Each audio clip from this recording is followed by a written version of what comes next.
এখন আমরা নির্ণয় করব মোট চলতি সম্পদের পরিমাণ। মোট চলতি সম্পদের পরিমাণ তো আমরা আগে একটু জানি চলতি সম্পদ কাকে বলে।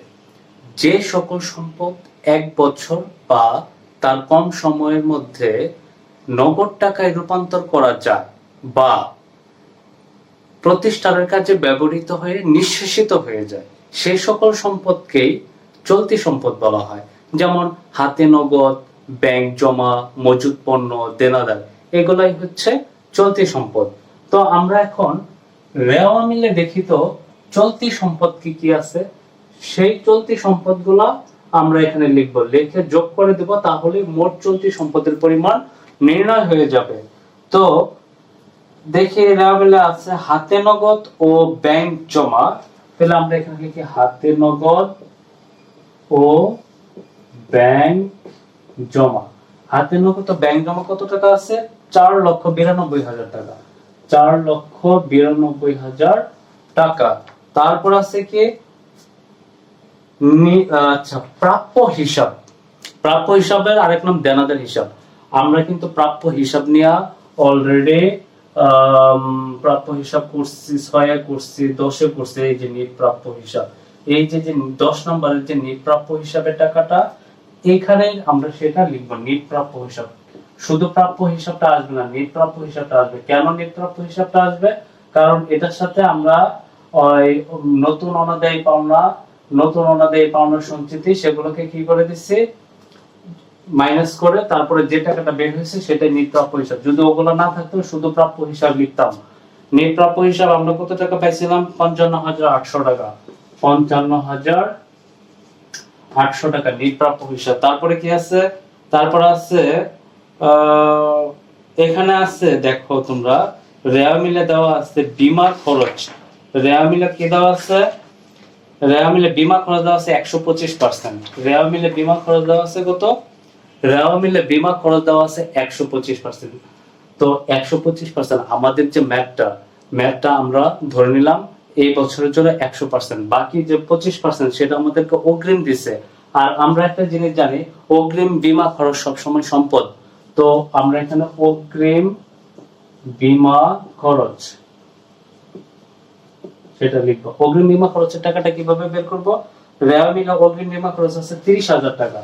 কত টাকা দেওয়া আছে? 30,000 টাকা। 30,000 এর 25 দ্বারা গুণ করব, 125 দ্বারা ভাগ করব। 30,000 কে 25 দ্বারা গুণ করব, 125 দ্বারা ভাগ করব। 30,000 কে 25 দ্বারা গুণ, 125 দ্বারা ভাগ করলে হয় 6,000 টাকা। তো এই যে 6,000 টাকা, এই 6,000 টাকা হচ্ছে অগ্রিম বীমা খরচ। আশা করি বুঝতে পারছো। এগুলো সব রেওয়া মিলে দেওয়া আছে, এটা 125% দিয়ে। তারপর হচ্ছে রেওয়া মিলে আর কিছু নেই না, রেওয়া মিলে আর কিছু নেই। এখন আমরা সমন্বয়ে যাই। সমন্বয়ে দেখো এখানে বলা আছে যে বীমা দাবি আমরা 1500 টাকা পাইছিলাম। ওই যে বীমা দাবি যে 1500 টাকা পাইছি, সেই বীমা দাবিটা এখানে আসবে, প্রাপ্য বীমা দাবি। এটা সমন্বয়ের 1 নম্বরে আছে, প্রাপ্য বীমা দাবি। প্রাপ্য বীমা দাবি এটা আমরা অনেকবার আলোচনা করছি, তার জন্য আর আলোচনা করলাম না। প্রাপ্য বীমা দাবি হচ্ছে আমরা 1500 টাকা অলরেডি পাইছি। প্রাপ্য বীমা দাবি এটাও একটা চলতি সম্পদ। অগ্রিম বীমা খরচ চলতি সম্পদ, নিট প্রাপ্য হিসাব, হাতে নগদ, ব্যাংক জমা, এগুলো সবই চলতি সম্পদ। প্রাপ্য বীমা দাবি হচ্ছে 1500 টাকা। তারপর হইতেছে আমরা জানি কি আসে, সমাপনী মজুদ পণ্য। সমাপনী মজুদ পণ্য। সমাপনী মজুদ পণ্য কত টাকা? ওই যে আমি তোমাদের একটু আগে বলে দিচ্ছি যে 17,200 টাকার থেকে 2500 টাকা বিয়োগ করার পরে যে টাকাটা থাকবে সেটাই হচ্ছে সমাপনী মজুদ পণ্য। তাহলে আমরা দেখি তো 17,200 থেকে 2500 টাকা বিয়োগ করে দেই, বিয়োগ করে থাকে 14,700 টাকা। এই 14,700 টাকা হচ্ছে হলো সমাপনী মজুদ পণ্য। তারপরে আর কি আসবে এখান থেকে? এখানে আরেকটা আসবে বিনিয়োগের অনাদায়ী সুদ। এটা বিনিয়োগের অনাদায়ী সুদ। বিনিয়োগের অনাদায়ী সুদ আমরা এটা অলরেডি বের করছিলাম, হচ্ছে বিনিয়োগ কোথায়? 8 নম্বরে বের করছি বিনিয়োগের অনাদায়ী সুদ। বিনিয়োগের অনাদায়ী সুদের টাকা পাইছিলাম 15,000 টাকা। এটা আমরা 8 নম্বরে ক্যালকুলেশন করে দেখাই দিছি, তোমরা দেখে নিবে। বিনিয়োগের অনাদায়ী সুদ, বিনিয়োগের অনাদায়ী সুদ তো 15,000 টাকা। এখন সবগুলোকে যোগ করব। সবগুলোকে যোগ করার পরে যে টাকাটা আসবে সেটা হচ্ছে 5,85,000 টাকা। 5,85,000 85,000 টাকা। এই 5,85,000 টাকা হইতেছে মোট চলতি সম্পদ, মোট চলতি সম্পদ। তো আশা করি তোমরা এটা বুঝতে পারছো। এখন আমরা যেটা করব সেটা হচ্ছে মোট চলতি দায়ের পরিমাণ, যে দায়ের অর্থ 1 বছর বা তার কম সময়ের মধ্যে পরিশোধযোগ্য। হ্যাঁ, 1 বছর বা তার কম সময়ের মধ্যে পরিশোধযোগ্য, সেটাই হইতেছে চলতি দায়। এখন এই চলতি দায়গুলো কি কি? চলতি দায় হচ্ছে, আমরা জানি চলতি দায়গুলো কি কি হয়। চলতি দায় কি কি সেটা অবশ্যই তোমরা জানো, আমি তারপরে বলে দিচ্ছি। চলতি দায় কি কি? প্রদেয় বিল, তারপরে হচ্ছে বকেয়া খরচ, তারপরে হচ্ছে পাওনাদার। হ্যাঁ, এগুলো যা আছে সবই হচ্ছে চলতি দায়। এখন দেখি তো চলতি দায় আসলে কি কি আছে। চলতি দায়ের মধ্যে এখানে দেখি আমরা কি কি আছে চলতি দায়। এখানে প্রথমে আছে প্রদেয় হিসাব। তা আমরা এখানে লিখব প্রদেয় হিসাব। প্রদেয় হিসাব কত টাকা? প্রদেয় হিসাব হচ্ছে ৭৬,০০০ টাকা, ৭৬,০০০ টাকা। তারপর আছে ঋণপত্রের বকেয়া সুদ, ঋণপত্রের সুদ। ওই যে আমরা একটু আগে শিখাইছি, এটা ৮ নম্বরে। ঋণপত্রের বকেয়া সুদ আমরা কত টাকা পাইছিলাম? ঋণপত্রের বকেয়া সুদ পাইছি ১০,৮৭৫ টাকা, ১০,৮৭৫ টাকা। হ্যাঁ, তারপরে আমরা রেওয়া মিলে একটা জিনিস দেখো, ভ্যাট প্রাপ্ত, ভ্যাট প্রদান, ভ্যাট প্রাপ্ত, ভ্যাট প্রদান। এটা ভ্যাট প্রাপ্ত এবং ভ্যাট প্রদান। তোমরা রেওয়া মিলে যাও, রেওয়া মিলে গেলে তোমরা দেখতে পাবা যে চলতি দায়গুলো কি কি। চলতি দায় হচ্ছে, আমরা জানি চলতি দায়গুলো কি কি হয়। চলতি দায় কি কি সেটা অবশ্যই তোমরা জানো, আমি তারপরে বলে দিচ্ছি। চলতি দায় কি কি? প্রদেয় বিল, তারপরে হচ্ছে বকেয়া খরচ, তারপরে হচ্ছে পাওনাদার। হ্যাঁ, এগুলো যা আছে সবই হচ্ছে চলতি দায়। এখন দেখি তো চলতি দায় আসলে কি কি আছে। চলতি দায়ের মধ্যে এখানে দেখি আমরা কি কি আছে চলতি দায়। এখানে প্রথমে আছে প্রদেয় হিসাব। তা আমরা এখানে লিখব প্রদেয় হিসাব। প্রদেয় হিসাব কত টাকা? প্রদেয় হিসাব হচ্ছে ৭৬,০০০ টাকা, ৭৬,০০০ টাকা। তারপর আছে ঋণপত্রের বকেয়া সুদ, ঋণপত্রের সুদ। ওই যে আমরা একটু আগে শিখাইছি, এটা ৮ নম্বরে। ঋণপত্রের বকেয়া সুদ আমরা কত টাকা পাইছিলাম? ঋণপত্রের বকেয়া সুদ পাইছি ১০,৮৭৫ টাকা, ১০,৮৭৫ টাকা। হ্যাঁ, তারপরে আমরা রেওয়া মিলে একটা জিনিস দেখো, ভ্যাট প্রাপ্ত, ভ্যাট প্রদান, ভ্যাট প্রাপ্ত, ভ্যাট প্রদান। এটা ভ্যাট প্রাপ্ত এবং ভ্যাট প্রদান। তোমরা রেওয়া মিলে যাও, রেওয়া মিলে গেলে তোমরা দেখতে পাবা যে লেখা আছে প্রদত্ত ভ্যাট এবং প্রাপ্ত ভ্যাট। হ্যাঁ, প্রদত্ত ভ্যাট হচ্ছে ডেবিট, প্রাপ্ত ভ্যাট হচ্ছে ক্রেডিট। তো প্রদত্ত ভ্যাট এবং প্রাপ্ত ভ্যাট, তাহলে আমরা প্রাপ্ত ভ্যাট থেকে প্রদত্ত ভ্যাট যদি মাইনাস করে দিই, তাহলে ভ্যাট চলতি হিসাবে জেল বের হবে।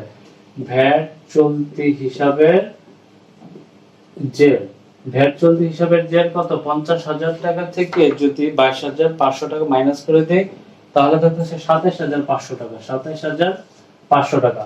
এটা হচ্ছে ভ্যাট চলতি হিসাব। এটা হচ্ছে কি? ভ্যাট চলতি হিসাব। আশা করি এটা বুঝতে পেরেছো। প্রদেয় হিসাব নিচ্ছি ৭৬,০০০ টাকা, ঋণের বকেয়া সুদ ১০,৮৭৫ টাকা, ভ্যাট চলতি হিসাব ২৭,৫০০ টাকা। তারপরে দেখি তো কি আছে। তারপরে বেতন হাফ, বকেয়া বেতন, বকেয়া বেতন তারা অর্ধেক করতে বলছে। বকেয়া বেতন ৭৬,০০০ টাকা, ৭২,০০০ টাকা রেওয়া মিলে দেওয়া হচ্ছে। ৭২,০০০ হাফ হচ্ছে ৩৬,০০০ টাকা। এই ৩৬,০০০ টাকা হচ্ছে বকেয়া বেতন, বকেয়া বেতন দায়।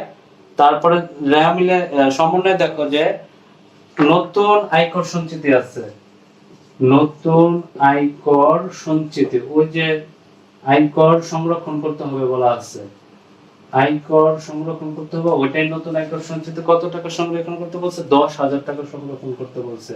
আশা করি তোমরা সেটা বুঝতে পারছো। আমি এগুলো এত বোঝাচ্ছি না, কারণ এগুলো সবাই জানে, এটা একদমই নরমাল একটা জিনিস।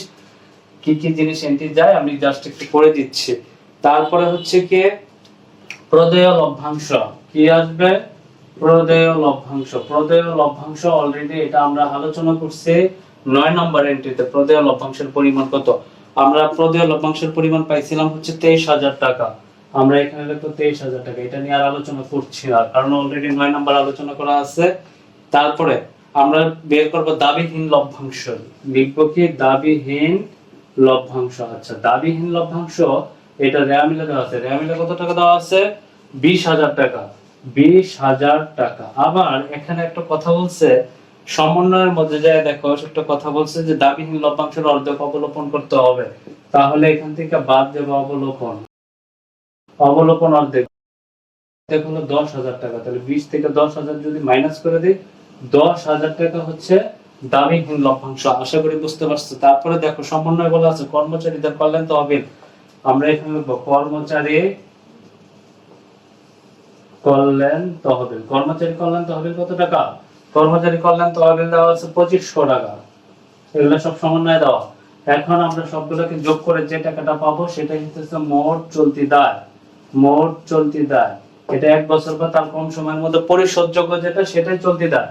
তো যোগ করার পরে আমরা যে টাকাটা পাবো দেখি, 1,95,875। 1,95,875 টাকা। এটাই হচ্ছে মোট চলতি দায়ের পরিমাণ। আমাদের পার্ট 1 2 নম্বর উপযোগী প্রশ্ন টোটাল 13টা ম্যাথ আমরা এখানে করে দিয়েছি। এই 13টা ম্যাথ তোমরা যদি কেউ কোনোটা বুঝতে প্রবলেম হয় অবশ্যই আমাকে জানাবে। আর এই 13টা ম্যাথ যদি তোমরা ভালোভাবে বুঝতে পারো, এই 13টা ম্যাথ থেকে আশা করি তোমরা 2 নম্বরের উপযোগী যত প্রশ্ন আছে সবগুলো আনসার করতে পারবে। ইভেন এমসিকিউ তো কাজে দিবে এগুলো। তোমাদের আর এগুলো নিয়ে কোনো প্রবলেম নাই। যদি ভিডিওটা তোমাদের ভালো লাগে তাহলে অবশ্যই পার্ট 2 আমি 4 নম্বর উপযোগী যে প্রশ্নগুলো আছে সেগুলো ব্যাখ্যা সহ আলোচনা করব, বেসিক সহ আলোচনা করব।